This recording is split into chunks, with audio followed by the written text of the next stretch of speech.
Un message très simple, adressé au HCR, Haut Commissariat aux réfugiés. C'est de prendre ses responsabilités. J'en appelle particulièrement à l'Organisation des Nations Unies, qui est le chapeau ou le chef du Haut Commissariat aux réfugiés. Nous ne pouvons pas continuer à tolérer à ce que les réfugiés soient chassés comme des animaux, mais soient en tout cas entretenus, respectés comme des êtres humains. Et vous pouvez le faire, mais vous n'avez pas cette volonté. C'est pourquoi nous condamnons l'existence de la MONUSCO qui n'a pas pu intervenir pour empêcher le président rwandais à massacrer des réfugiés qui se trouvaient dans la région du Nord et du Sud Kivu. Nous ne pouvons pas vous demander plus que ça. La défense des réfugiés. La déclaration de votre part de condamner ce qui s'est fait dans cette région où se trouvent les réfugiés rwandais. Et cette condamnation doit viser, évidemment, tant le gouvernement congolais que le gouvernement rwandais. Au gouvernement congolais, nous demandons ceci. Vous avez toute la capacité d'entretenir les réfugiés.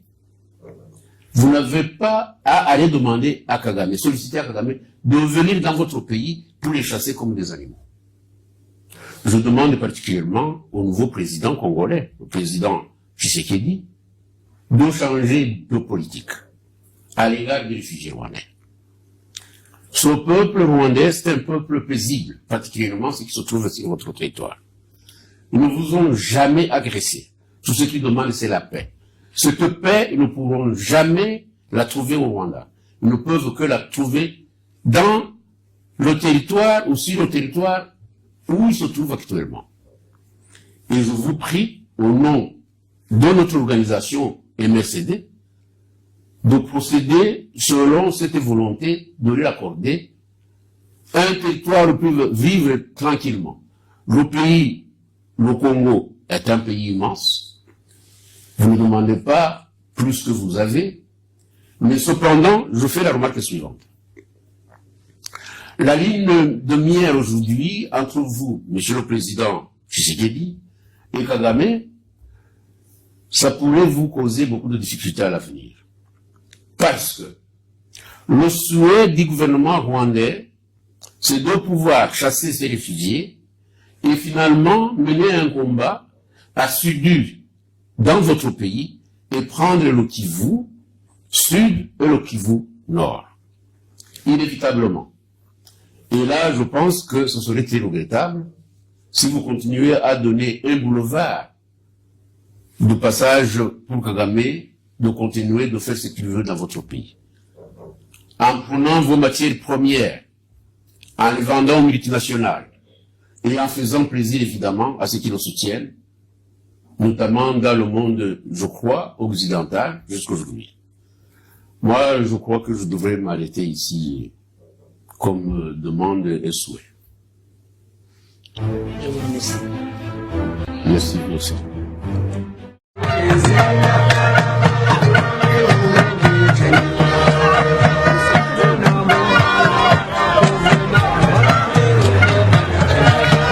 Monsieur Twagiramungu, bonjour. Bonjour. Vous avez été Premier ministre du Rwanda et aujourd'hui vous êtes dans une manifestation des opposants suite à la présence de Kagame à Bruxelles. À quoi est due votre décision de venir ici?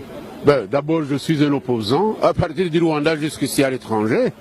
Ça, c'est un. Deuxièmement, je ne peux pas m'asseoir chez moi quand il y a quelqu'un qui est protégé. Je dis bien protégé par la communauté internationale, malgré les crimes qu'il a commis et malgré le fait que monsieur ne veut pas la démocratie ni nous accorder la liberté de rentrer chez nous. Vous comprenez? Donc, j'ai beaucoup de raisons pour ce faire. Et vous dites protéger. Quelles sont les raisons qui font que jusqu'à aujourd'hui, on le protège toujours, malgré tout ce que l'on sait de lui? Mais on le protège parce que notre combat est peut-être faible. Et si même ce combat était fort, nous aurions, nous, besoin de la communauté internationale. Parce que on ne peut pas comprendre Mais, oui, vous disiez? Je disais donc qu'on ne peut pas comprendre comment quelqu'un qui a tiré sur l'avion qui portait 2 chefs d'État, c'est comme si on avait tiré sur 2 pigeons voyageurs.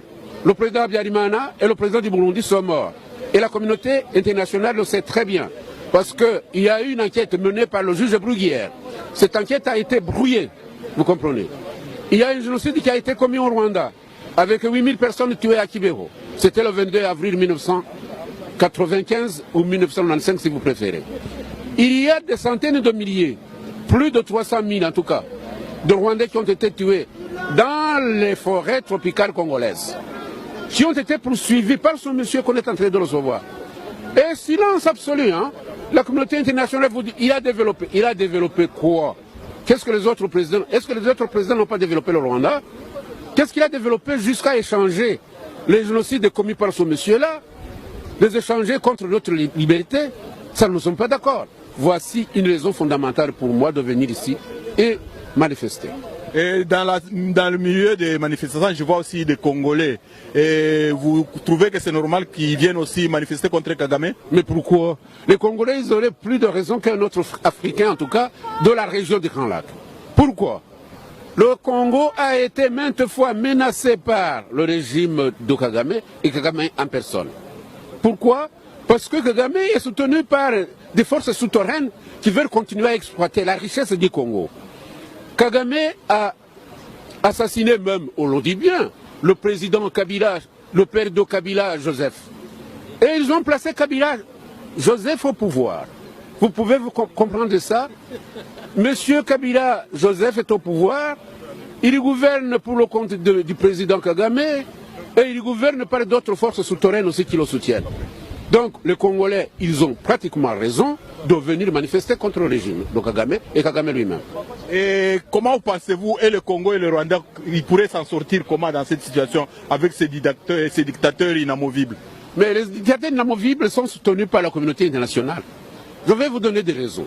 Je vous ai dit, Kagame est accusé, par nous au moins, d'avoir assassiné 2 présidents, le président rwandais Habyarimana et le président du Burundi. Deuxièmement, Kagame a commis des crimes connus. D'abord, en tuant les 2 présidents, il a provoqué le génocide au Rwanda. Il a commis le génocide à Kibero, ça je voulais signaler. Il a commis le génocide et le massacre inouï dans votre pays, au Congo. Et tout ça est connu par le rapport, qu'on appelle rapport Mapping Report. Mais pourquoi est-ce que la communauté internationale n'intervient pas? Monsieur Milosevic a tué, à Srebrenica, 6000 personnes. Il a été emprisonné, il est mort en prison. Pourquoi les gens ne touchent pas Kagame? Parce que Kagame est assis sur une richesse, hein? Ce qu'ils appellent en anglais strategic minerals, qui sont voulus par les sociétés internationales, hein? Et la plupart de ces minerais passent par le Rwanda. Le Rwanda sert de pont maintenant entre les pays occidentaux et le Congo. Le Congo est devenu un pays pauvre à cause de la complicité de la communauté internationale. Il ne faut pas nous mentir. Nous voulons la liberté, la démocratie par vous, en soutenant des tueurs qui sont dictateurs en même temps. Merci beaucoup, monsieur. Makambouana. Ndiko ya Rwanda bazali na problème. Bana mabelete, bana bomengoti. Loko biso toali loko la éléphant na lingala babenga nini. Nzo kwa kweya, il faut que banyama nyonso baya ko kata mo musuni ndambu ti ba wa aussi biso. Aussi longtemps que tozala faible comme état légitime, état où ezana kokot sambongo ebelete, où ezali ba richesse eza ko yibama. Et koyi kozala na armée ya makasité pour ba voisin na biso ba banga biso, bayaka komone la biso te na mabele na biso. Il faut qu'un pouvoir légitime. Batumingi balobaka na kolobaka en français. Aussi longtemps que nous aurons des dirigeants qui ne doivent rien au peuple, parce qu'ils savent qu'ils peuvent accéder au pouvoir et conserver ce pouvoir sans l'accord du peuple et même contre la volonté du peuple. Mboka na biso ekotika la ka kozonga sima. Na tant que ba konzi na biso ba ko uta na bokasi ya peuple te. Peuple aza na pouvoir ya ko sanctionner bango te ya ko longola bango. Ba ko continuer ka ko sala boye ba ko luka ka bokonzi en complotant na ba force étrangère o bango ba ko ka ko sala la misala o ba sala la peuple. Yango tolobi pona Rwanda banga biso il faut toza na pouvoir o ya makasi barobanga tango barolinga bazwa mwa bembele na Congo baroya par la porte ouverte bazali bandeko na biso to na conflit euta ndenge tuba koboma na ebandi mais kala totanga bakelasi basala ba entreprise biso pe tokendaka kuna tozali ba africain tango baroya par la grande porte baro respecter ba droit ya ba congolais kokasa te que toza koloba pona bango kaka même congolais soka ki kozwa zamba muninga na ye muninga na olinga te bitumbe robima il faut l'état za makasi pour protéger bango nyonso mbale donc biso to bangisa bango to koloba na bango ke biso to kotela bango ndenge pe bango bakotela biso bana ba banga biso ensuite oyo bakoluka bazwa na moyi boya par la porte officielle pour exploiter ezala ba richesse minière ezala lokola bango ezali pe lokola ba multinationale bazo profiter na ba faiblesse na biso yango pona yango il faut peuple atelema revendication pacifique pour bako bangaye ceux qui aza ko revendiquer au moni na France siko président français Macron aza kolenga ba syndicat aza obligé kotinda premier ministre na loba bokendo solana ba tourner sinon ba obebisa mbongo ba obebisa mboka ba obenganga donc Rwanda na biso tozali ba pays voisins faut ba relation za la malamu po ezala malamu il faut ba banga biso oza kolanda ngai nde nalobaki likambo ya kopo pona dossier ya 15 millions ngai ope nazongeli yo na makambo ya 6 millions nalingi naloba na yo boye je suis les rares de journalistes pour nakoloba le seul te bao babataki campagne pour yobi ma président de la République mais la moni commet les infractions parce que après qu'on publie le résultat yobi président de la République les journalistes n'ont pas d'amis Michel Tolobi mokonzi ya boka bibi siko toza ko soutenir ozali lokola mwana otoboti na césarienne 37 ans après la lutte tobimi cho na césarienne mais ata mwana césarienne babetaka non pas pour baboma mais pour bazongisa na nzela le monsieur qui est passé ici à la télé André Kabanda pour na kolobela makambo ya 5 millions avec tous ces ministres bazali na shobe ce sont des coopérants oui monsieur je persiste sont des coopérants na yambaki médecin directeur ya mama yemo awa mama yemo za na ambulance te eza na incinérateur te mama yemo za na couveuse mibale bazo entasser 5 bana na kati risque de contamination est très élevé mbula oyo beti ebomaki 40 personnes yo moko chef de l'état ozalaki sur place to saluer qui démarche na yo bato bakufa na mbula wana baza na morgue ti lelo batumba kunda bango te ba rescarpe ya mbula wana bazali na clinique universitaire ba famille na bango moko nde bazozo bango en charge mbongo tikaka par le billet ya directeur ya cabinet na 7 millions de francs à peu près 4 millions de dollars Bungumesa komi na lemba alongola ndambo c'est la information to pesaki la dernière fois na kende na île Mongole na boîte za na katikati ya ibale na komi na Lingola mais na fleuve 5227 congolais ba vivre na likolo ya mai bazo senga babimisa bango na lakisa ngo na TV Steve Mbika ya kota na cano rapide na kenda na boîte ya kenda na cano rapide ko pesa bango miliki na sukali bato ba na ngo besoin te ba na besoin babimisa bango siko 6 millions yango tovanda to lobelo côté parce que les gens dirigent comme ils veulent PG la koyebi sabiso de lobelo likambo ya 6 millions te dans ce pays qui a que de 6 millions les riches ont leur passé les pauvres ont leur avenir comme ça les infractions liboso na mona Jean-Pierre Kayembe na télévision alors makambo na peut-être soit bimia gozo libanga na mtu comment ça comment vous le bagay bozo banga peuple mais faut pas banga peuple Félix Tshisekedi comme président de peuple rébite muto azoloba nebita uchiap muto a ministre na Auta Belgique na diaspora na ebita na ebiete Kabila andimi kotika pouvoir andimi kotika pouvoir wapi bato bakufa non aussi zala kimia olobaki te olobaki te la personne big na papier la seule mission de la big na papier Kabila ndima so zala na pour respecter constitution ndake na 2016 ne aussi akufa te ne Thérèse Kapanga la kufa te ne batumbali kunu la te ne chipala memanga la boloko te batu bakufa na mboko papa masekite bato ba le passer la billet et ko passo na ko passo la ngona TV prends ça pour dire billet on a ko passo la ngona télévision monument na to ko bukango Félix Tshisekedi m'a déçu moi Peter Tiani bato ba kufa na beni ba ko beta bato machette bilo na Kinshasa bo la fête pas t'attendre nini. Ça veut dire quoi cette histoire? Moi je suis parmi des Congolais qui avons dit Félix Tshisekedi est congolais, a commis président, même si Trichaki, catholique, a boyé yango, tout tient assez. Aza Kabilate, abomi mutute, tout simbaye. Tout le moyen, à côté Félix Tshisekedi, na Jean-Pierre Bemba, na Moïse Katumbi, na Fayulu ensemble. Mais beaucoup peut-être. Laisse-lui avancer. C'est à la minute. Papa, tout ça, tout ça, on va faire, tiens. Et Kolo, il y a Madé sur le 1500, comme 3000 francs. Vous êtes au courant? Vous êtes au courant? Sacha Souka, les gens 7000 francs, comme 9500 francs. Vous êtes au courant? Rama Thompson, 41 000. Bon, ça va nanani. Et le moins a 26 000. Bon, ça va nanani. Bon, ça va 6 millions de fêter. Bon, il y a tata, il y a maman la bino. Une année. C'est de l'argent du contribuable. Il y a Yonangaï. Bon, ça va nanani. Un an après, est-ce qu'ils ont mérité de fêter? Non, déjà, l'alternance dans ces pays. S'il faut fêter l'alternance dans ces pays, il faut fêter quoi? Ce qui m'a bien beaucoup de photo Etienne Tshisekedi. Tu bête beaucoup. Félix Tshisekedi, azo sala makambo po batuba inae. Makambo Kabila ngaka ko sala, akora ko sala te azo sala sango Félix Tshisekedi. Akala ko yamba Kagame na Kagame photo na TV. Nous avons encore des blessures de Kagame dans ce pays. Il va prendre une photo. Ba photo Kabila ba affiche, ba bazo ziki sango. FCC cache ba bela pour la affiche Kabila, Kabila forever. Yo ko zo photo à Kabila o tiango na billet. Pour Kabila sali na mboko. Tate à Félix Tshisekedi ba bloquer la résidence surveillée. Pas Kabila. C'est pas connu. Kabila a fusillé les gens. Monsengo a été humilié dans ce pays. Le CLC, les gens se sont cachés dans ce pays. Mais sérieux? Pourquoi est-ce que Félix Tshisekedi nous a emmenés aujourd'hui? Très bien. Je suis un homme déçu. Et je crois que Obi Félix Tshisekedi a zobanga peuple. Quand on dit comme Nebi Sololo. Ceux qui va faire le logo à la place pour sa manifestation lacrymogène Robeta. N'a pas ça congolais. Faut que nous pas ta manifestation. Très bien. Félix Tshisekedi doit, même s'il va être avec Kabila, mais il doit faire semblant à la télévision. Pour que nous soyons en alternance dans ce pays, il fallait CLC. Allez-y, allez-y, on va terminer. Il fallait CLC.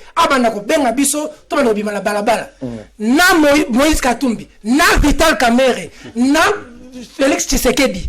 Tout ça, on a Saint-Joseph Awa, na Martin Fayulu. Le vrai journal était là. Nous, on a payé, nous. Moi, j'ai des caméras perdues. J'ai des agents arrêtés. Mais sérieux? Merci. Merci beaucoup. Félix Tshisekedi a se rappeler, je termine par là. Il doit savoir qu'il est là au prix des sangs de Congolais. Des gens étaient en prison, des gens étaient martyrisés et des gens sont morts. S'il faut fêter l'alternance aujourd'hui, c'est un hommage à ces gens. C'est pas un hommage à Kabila qui nous a longtemps blessés. Ce qu'il fait là, il va être jeté. Même Tata n'a eu place à Zali, à Kokufa deux fois. Canalise. Naza député national nazo yebate nazo ka soni kutuna lo balelo ke naza député na yebi kutu eloko ni nazo ke no sala ki député te ayo mo yebi rolo na yebi yango nazo lexaka pamba da na kiniki lisusu te au moins na sabota yango au moins ka batwaza ba mususu ba shawarma baza kolia biso bato zali kaka qui est pour qui est contre to ko sala eloko moko te en 9 mois on n'a rien fait et au moins qui va beti maboko tout kamati to sidisi session to des vacances mais pas que des vacances que salaki les vacances aux que le salaire lo mokote to salaire lo mokote to salaire lo mokote pour incompétence to pour ba privé bino musala et ça pas pour eza politique oyo FCC aza komene de main de maître actuellement assemblée nationale ba tunso bayibi eza FCC bolinga te eza FCC ba mususu wana ka tozali ba figurant balingo ba seka o kamandi pezo bo kamati o sekita mukolo wana ndeko Israël baye ba rebia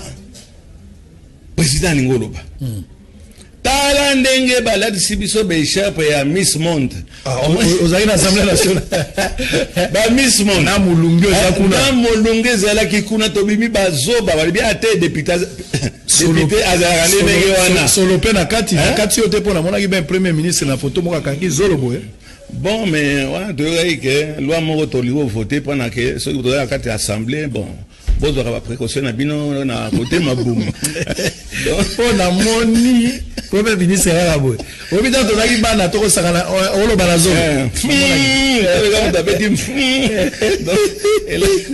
donc ma wabingi assemblée okoyoka bazo otinda ba misa na bango bato bazo kene na ba voyage na mbongo ya contribuable ya kosakana te non ngana uti Brésil mais Brésil olobaka ki portugais te olobaka espagnol te olobaka anglais te okei kuna first class bovandi bakamati baécouteur batio na matoi mais écouteur wana elobaka chiluba te écouteur wana elobaka kikongo te oyebi anglais te oke kosala nini o nauti mission mpa na assemblée nationale pana nasalisa peuple eloko mbongo eza kokende ndeko na ngai ya kosakana te baza bajouisseur bakomi mpe ebele bajouisseur tozosala eloko moko te je dis bien soki nakoti wana quelquefois nazalaka nakenda ta kosigné tala ndenge bazolilanga mino